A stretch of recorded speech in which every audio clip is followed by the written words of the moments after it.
Hello, so this is my follow-up video to what I just made about the medical birthing system, and I had to just get up and like shake that all off because, like I said, we cannot repress that wild woman archetype just to appear ladylike all the time, okay? Women are shamans primarily.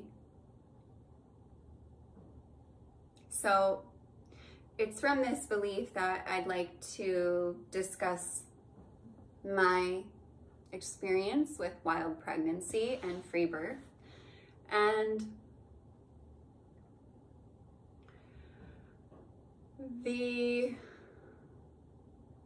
I knew that I wanted to do this from the time I was about 15. And I originally thought I would want to have a midwife, but the more that I educated myself about the process of birth, through books like The Continuum Concept by Jean Liedloff and Ina May's Guide to Childbirth, which is like the classic, and I recommend it for anyone, by Ina May Gaskin. And I also went to Ina May Gaskin's commune for a couple months. And it was through being educated about these things that I felt completely confident that the safest thing for me to do would be to not have any professional interference whatsoever. And my relationship with my body was something that I had been through many stages and phases with. My relationship with my sexuality, my relationship with my conscience and my intuition and my pelvic bowl, all of these things, and my relationship with the Holy Family, and all of these things have led me to have complete faith in the process of pregnancy and birth, despite many hardships that my husband and I were experiencing at the time that I would consider serious stressors. I still kept the faith, and I also attribute that to my mother's example of like being raised super Catholic and like being taught to have blind faith that, you know, in many ways I feel like that sabotaged me in my life. And then in other ways, like in this way, I feel like it was the perfect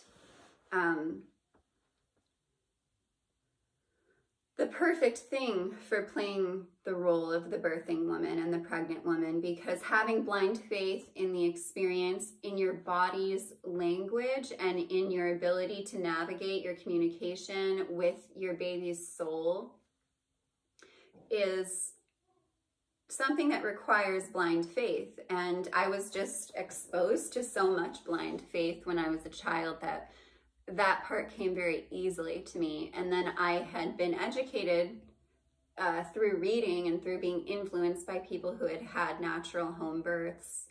And so I felt very confident in my decision. So I didn't go through what everybody else seems to go through of, you know, checking off the list of anxieties of things that might happen in the birth process. All I thought about was how it was going to be a completely unknown psychedelic experience, and that I was going to be able to navigate it just like I've navigated plenty of other super challenging things in my life before on the emotional, physical, and spiritual levels.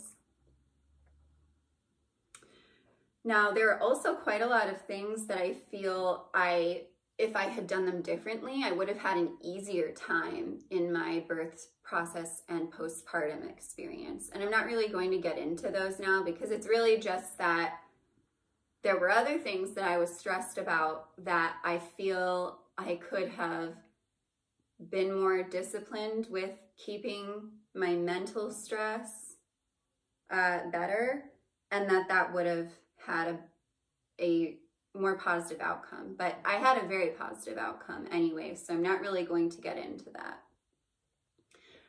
So I've known since I was 13 how to tell when I was ovulating. Like I said, I was raised super Catholic, and natural family planning was the only option and belief system available.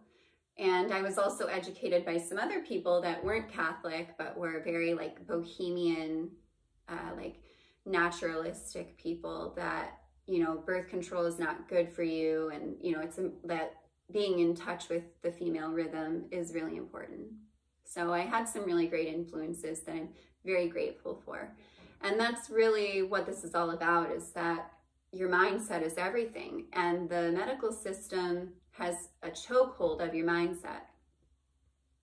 So I didn't see anybody for my entire pregnancy. And I didn't have a lot of symptoms. I didn't really have nausea. One time I ate too much steak and I threw up. That was literally one time. And I had a lot of extra naps in the first trimester, but I walked an hour a day outside or on the treadmill when it was winter. And I just spent a lot of time communing with my body and my spirit, and especially being outside and communing with the elements. And the closer I got to that 40-week mark, I thought a lot about how the medical system dates your pregnancy from your last period, which is actually 2 weeks before you conceived, most likely. So a lot of women are told that like the placenta will stop working after 42 weeks. And first of all, I think that's a hoax. But second of all, the medical due date is 2 weeks ahead of when you actually conceived the child. I knew the exact day that I conceived the child because, like I said, I knew that when I ovulate. And I gave birth at about, I actually don't know right now, but it was somewhere between 38 and 40 weeks from the medical model idea. So the whole time that I was in the zone of being about to give birth, my son was laying horizontal, which in many cases is like a scheduled C-section. And I didn't even think anything of it. I didn't think anything of it. It wasn't even until after I gave birth that I really thought about how that would have been a scheduled C-section. His butt was over here and his head was over here. He was not head down. He wasn't even head down until I went into labor. So this is an example of something that people would be like horrified about, that like I didn't even think twice about it. Because I trusted, I had blind faith. Now, I went into labor and my husband had a lot of work to do, actually, at the time. And my body stopped going into labor because it wasn't a good time. I was laboring through the nights for about 5 days. And I didn't even think anything of it because I was very swollen in my belly, lots of pressure there. I could feel that it was, it was going to happen any day, but it wasn't the right time because it wasn't the right time for the three of us, okay? Because I see the father of the child as the real stabilizer of the process. So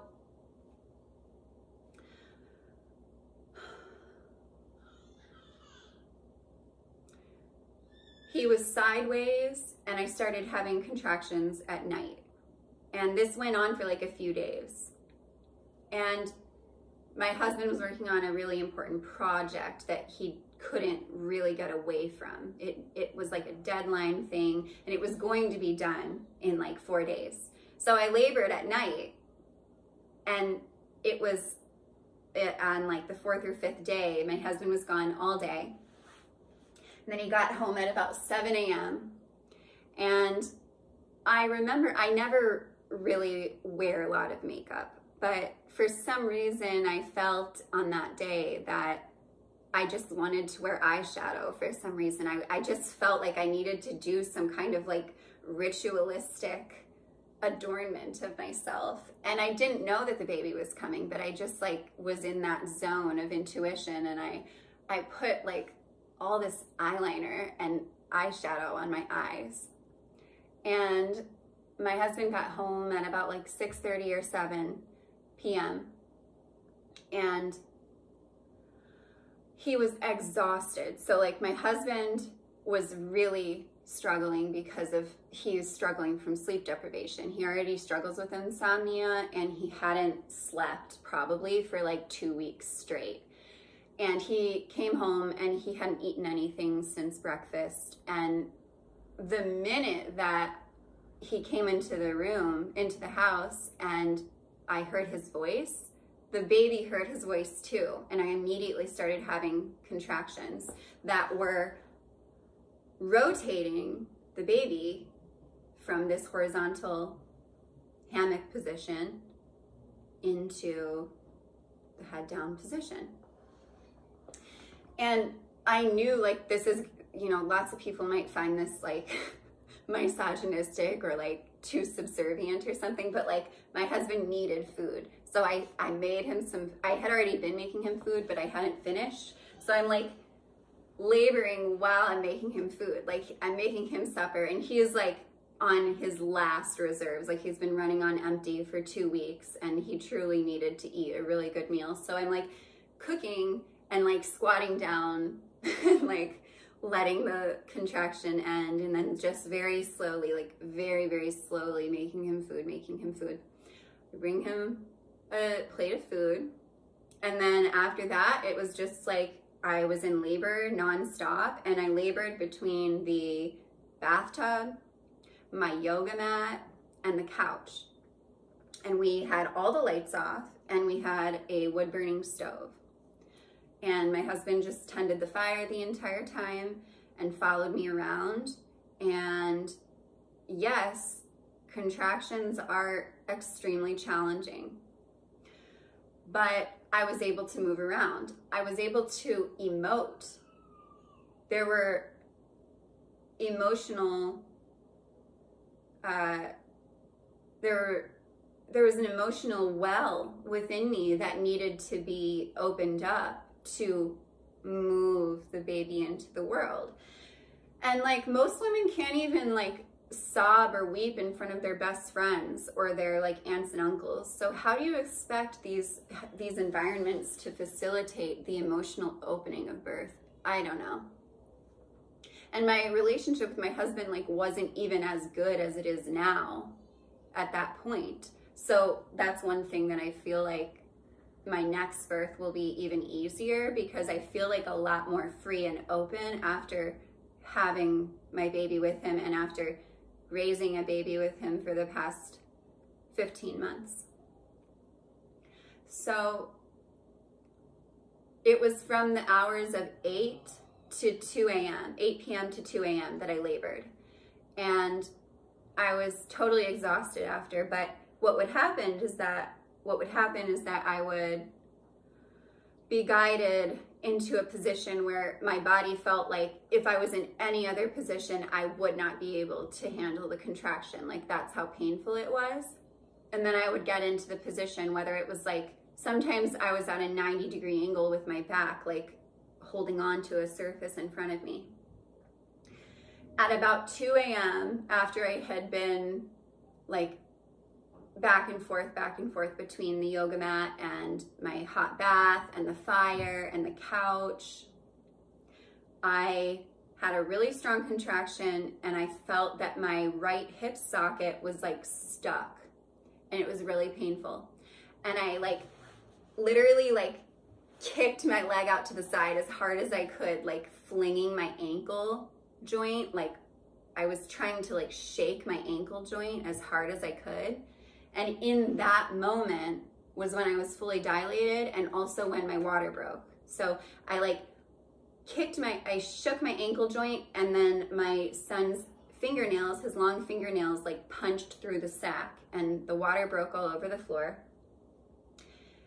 And somehow my husband just knew that I was going to throw up after that, and I didn't know that I was going to throw up. And he asked me if I wanted a bucket, and I was like, no. And then I literally just like collapsed onto all fours on my yoga mat and just like threw up all over the mat.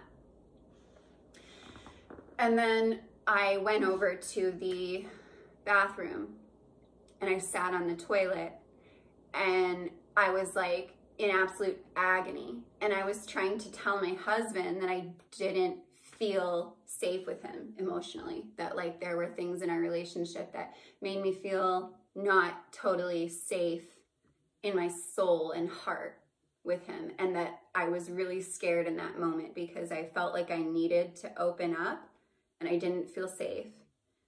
And I literally was like gripping him and like trying to like get this message across to him. And that was a really beautiful moment for our relationship, I feel. And then I got into the bathtub and I was like still in agony, and I had one last like huge contraction, and I was so angry. And I remember fighting. I remember getting on all fours in the bathtub, and like I like slapped the water, and I was like so angry because the water just of course like splashed me. Okay, so it just like splashed me, and I was just like so exhausted and defeated. And then Patrick was like, what do you want to do? And he says that at that moment, he was afraid that this was going to go on all night. But then I immediately was like, I just want to go to bed. And then he said that he knew in that moment that I was going to that the baby was coming. So I got on the bed, and I could feel I got on all fours. That was how I was on the bed, on all fours, totally naked. And I could feel my pelvic bowl rolling out, but it was stuck. And I was afraid that what really scared me in this moment was that I was afraid I was going to tear, but I had always heard of people tearing closer to the perineum and the vulva. And I was afraid I was going to tear up, like in the clitoral region. And I was terrified, okay? And I just became like a complete infant, like trying to tell him that I couldn't do it because I'm about to tear. And I was like, I'm going to tear, I'm going to tear, I'm going to tear. And then he just like looked at me from behind, and he was like, there's no way you're going to tear. And he was so sure about it, and I just trusted him. And then I just let out like one huge like groaning, like birthing pain, and my baby completely without any pushing. There was the fetal ejection reflex. I let it happen because my husband made me feel safe enough to do it on all fours. His head was through, his head popped out. He didn't cry, he opened his eyes, he looked at my husband, and my husband said, hello, welcome to this world. And then in one slippery slide, he just slid out onto the bed. And I was just shaking, shaking, shaking.